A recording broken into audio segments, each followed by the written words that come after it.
everybody. Welcome back to the Film Buds Podcast. This is our 34th bonus show, and my name is Henry. This time around, I'm going to be tackling the MonsterVerse.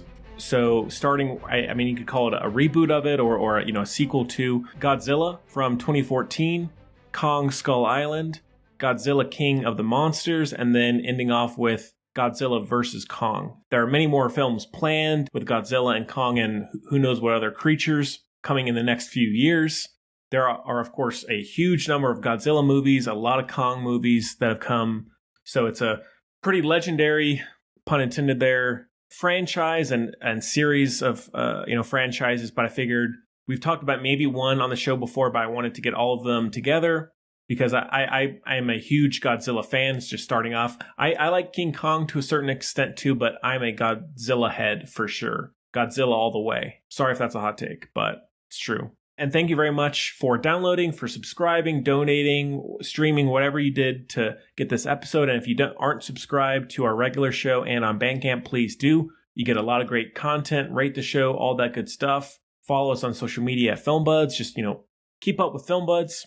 But thank you very much for tuning in. Kicking things off, before the 2014 one, I had seen maybe the original Godzilla movie.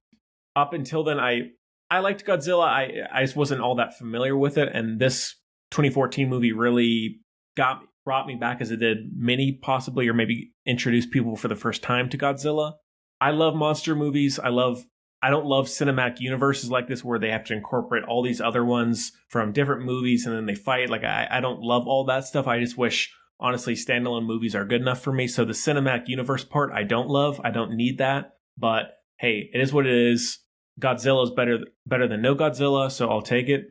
King Kong, I had seen, because so far those are the two main monsters of the series. I had seen Peter Jackson's King Kong, which I maybe will do a King Kong franchise show, leading up to the MonsterVerse, as well as a Godzilla one. So stay tuned for that. I just don't want to get too messy with different timelines and different, all that stuff. So those movies will be coming in due time. Other than that King Kong version, I just wasn't all that familiar, so this was another reintroduction with Kong Skull Island and some of the others. Let's get into it.